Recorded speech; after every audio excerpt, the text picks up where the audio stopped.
कि तुम इतने काबिल तो हुए कि अपने हक के बारे में जानने योग्य हुए। तुमने वो तालीम ली, तुमने किताबी शिक्षा के साथ साथ वो शिक्षा भी ली, उन अनुभवों को समझा कि तुम लोग सड़कों पर आने के काबिल हुए, सर गनाने के काबिल हुए। और इसी सर की गिनती में मैं बड़ी जिम्मेदारी से कहता हूं कि मेरे राजनीतिक विचारों को मैं सड़क से उधर छोड़ करके एक साथी बन के आपके बीच में भी आया हूं। इस लड़ाई को जारी रखने में आप सबका जितना सहयोग है उसका भी एक अंश मात्र बनने के लिए मैं आपके बीच में आया हूं। आज जिस मजबूती से आप लोग इन पद बढ़ाने की लड़ाई में आए हो, उस बात में अपने हौसला बढ़ाने में ओवर कॉन्फिडेंस भी मत हो जाना कि सड़क पर तो हम सारे लोग हैं, इतने लोग हैं, इतने मजबूत हो गए, लड़ लेंगे। यहां बैठ करके सोचना कि जब यहां से निकलोगे, कमरे के अंदर जाकर के बैठोगे जिसमें तुम तैयारी करते हो, कैसा महसूस होता है जब किताब खोल के बैठते हो। डर लगता है यार मेरे पास तो 2 साल ही मिलेगा। भाई ने बड़ी कड़वी सच्चाई बोली थी, घर वाले 2 साल देते हैं, तैयारी हो जाए तो ठीक है, नहीं तो घर आ जाना वापस। लड़कों को हो सकता है 4 साल मिलते होंगे। किसी की अच्छी परिस्थिति सबकी नहीं, हम सारे लोग किसान परिवार से आते हैं, चाहे वो किसी वर्ग का हो, किसी जाति का हो। सेक्शन 1% भी नहीं है, 99% लोग आज भी अभावों में बैठे हैं, केवल दिन गुजारने वाली स्थिति में बैठे हैं। उस कमरे के अंदर बैठ करके जब तुम सोचते हो ना मेरा क्या होगा, जो डर है ना, इस सड़क पर भी वो डर लेकर के बैठोगे तो तुम लड़ने के काबिल बनोगे। ओवर कॉन्फिडेंस में मत आ जाना कि यहां बैठ गए, हजारों लोग इकट्ठे हो गए। और जिस जिले को बड़ा कमजोर और पिछड़ा मानते हैं, उसी जिले की इसी सड़क पर बैठ करके हमने जयपुर की ईंटें भी हिलाई है। सरकार पिछली भी थी, उस पिछली सरकार की नाक में नकेल कसी है। सारे मुद्दे बाहर नहीं हुए थे उस समय, क्योंकि ये लड़ाई हल्की नहीं है। चाहे वो मैं जिस वर्ग से आता हूं उसका हो या दूसरे का हो, सारे लोग जब ऊपर कुर्सियों पर जाकर के बैठते हैं तो हम सबको भूल जाते हैं, हमारे मुद्दों को भूल जाते हैं। वो निर्णय लेते हैं जिससे हम आगे ना आ पाए, हम उन कुर्सियों पर नहीं पहुंच पाए। ऐसे निर्णय लेते हैं, इसी से आरक्षण प्रभावित होता है, इसी से पद कम निकलते हैं। हम तो बर्बाद हो रहे हैं जो हम तैयारियां कर रहे हैं। आने वाले बच्चे जो स्कूलों में बैठे हैं वो भी प्रभावित हो रहे हैं। उनकी स्कूलों के 10-10 की जगह 2 टीचर हैं, तभी वो स्कूलों से निकल करके कोचिंग ज्वाइन करते हैं। कौन चाहता है कि मैं स्कूल और कॉलेज को छोड़ करके कोचिंग में पैसे दें? कोई कोचिंग में पैसे देना नहीं चाहता। वो इसलिए देता है कि उन स्कूलों के अंदर मास्टर नहीं है। जैसे तैसे करके उसने अपनी पढ़ाई करी है, पार हुआ है, जो तिक्रम विधायक उसने पार हो गया, स्कूल पार कर ली, कॉलेज पार कर लिया। अब कोचिंग में वो पढ़ने इसलिए जाता है कि वहां जितने भी इंस्टीट्यूट हैं उनके अंदर फैकल्टी नहीं। आज जो भर्तियां निकली है, पूरा कैडर जितना व्याख्याता और सेकंड ग्रेड का है, 20-20 हजार, 17-17 हजार, उसका 10% पद भी नहीं निकले। यहां सारा मीडिया खड़ा है जिले का, इसी पश्चिमी राजस्थान के मीडिया को पूरा राजस्थान सुनता है। इसी मीडिया ने हमारी उतना ही सहयोग किया उस आरक्षण की लड़ाई में। आज भी हम आपसे उम्मीद करते हैं कि आप हमारी बात को सरकार तक पहुंचाओगे। आपके माध्यम से बता दूं, वो सारे युवा इसलिए बैठे हैं कि अभी जो फर्स्ट ग्रेड और सेकंड ग्रेड की भर्ती आई है, उस भर्ती के अंदर नाम मात्र के पद निकले। उसके 50 से 100 गुना से ज्यादा केवल बाड़मेर के अंदर बेरोजगार लड़के कोचिंग में बैठे। उसके अलावा घरों में बैठ करके सेल्फ स्टडी कितने कर रहे हैं उसका कोई आकलन नहीं है। तो पूरे राजस्थान के अंदर जब पदों का बंटवारा होगा तो कितने लोग इस दरी पर बैठे हुए, एकाध का भी सिलेक्शन हो जाए, जितने पद निकले हुए हैं तो मुझे बता देना, मीडिया से इंटरव्यू करवा देना। सरकारें किसी की भी हो, किसी सरकार ने अगर बेरोजगारों के बारे में सोचा होता तो आज सड़कों पर बैठने की जरूरत नहीं पड़ती। ये लोकतंत्र की खूबसूरती है कि हमको माथे गिनाने का अवसर मिला है। हम लोग जब बड़ी संख्या के अंदर सरकारी दफ्तरों को हिलाएंगे तभी जाकर के हमें हक मिलेगा। भाई लखनराम जी ने फोन किया था 2 दिन पहले और तो बोला था आने का। मैं इनका बहुत शुक्रिया करता हूं, इन महीन का शुक्रिया करता हूं जिसने यहां मंच पर आकर के कम से कम बोलना तो शुरू किया। तुम सारे लोग जब तक बोलना नहीं सीखोगे और जब तक मीडिया ये मजबूती से हमारी बात नहीं रखेगा कोई भी आगे बढ़ नहीं पाएगा। साथियों, आपसे भी उम्मीद है बाबू साहब और सारा मीडिया को यह बाड़मेर का खड़ा है, आप हमारी बात रखिए, ये युवा आपको भूलेंगे नहीं। जिस मजबूती को आप चाहते हो वो मजबूती ये सारे लोग आपको देंगे, आप हमारे को मजबूती दो। यहाँ जितने सरकारी कर्मचारी खड़े हैं, जो सरकार की तरफ से आज यहाँ आए हैं, प्रशासन की तरफ से आज यहाँ आए हैं, हमारा साथ दो। आप लोग आगे बढ़ चुके हो, लेकिन आपकी सारी आने वाली पीढ़ी यहाँ सड़कों पर खड़ी है, इसके बारे में सोचिए आप।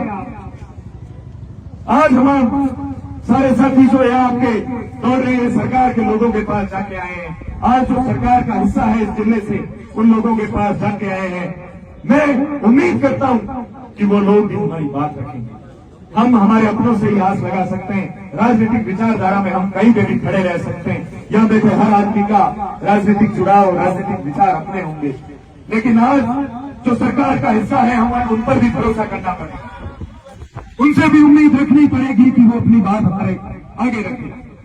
वो आए हैं या नहीं आए हैं, वो उनकी मर्जी है, उनकी सोच है, लेकिन अगर वो हमारी बात सुन रहे हैं तो उन तक मैं गुजारिश करूंगा, यहाँ बैठे तमाम बेरोजगारों की तरफ से, आप हमारी इस बात को सुनिए, हमारी कमजोरी को समझिए, हमारे भविष्य के सामने देखिए। हम वो सारे लोग हैं जो यहाँ से वोट देकर के आपको कुर्सी तक पहुंचाते हैं। इनके बारे में सोचिए, ये मजबूत हो गए तो तुम भी मजबूत हो गए। इन्होंने अपने जीवन के 5 साल आपको दिए। अपने जीवन के 5 साल बहुत होते हैं साथियों। इन 5 सालों के अंदर हम हमारे क्षेत्र का, हमारे साथियों का कितना विकास कर सकते हैं योजनाओं से, इसके बारे में वो समझ सकता है जिसको जरूरत है। आज की इस लड़ाई के अंदर मैं आपसे एक ही गुजारिश करूंगा, जागरूक रहो, एक रहो, अपने विचार, अपना जुड़ाव इस जाजम से बाहर रखो। केवल बेरोजगार बनकर के और लड़के बनकर के तुम लोग यहाँ नहीं रहोगे, तब तक तुम्हारे बारे में कोई नहीं सोचेगा। लोग आएंगे, तुम्हारे लिए बोल के चले जाएंगे, दरियों में तुम्हारे साथ बैठ जाएंगे, लेकिन तुम्हारी आवाज नहीं उठाएंगे।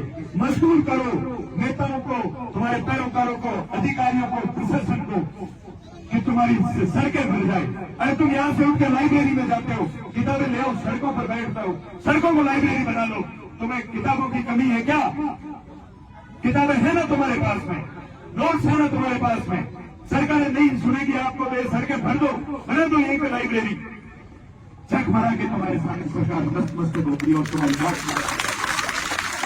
ये नेता मजबूर होंगे जो घरों में बैठे तुम्हारे बीच में आकर के बैठेंगे और थोड़े करेंगे तुम्हारे कि चलो हम आपकी बात रखेंगे।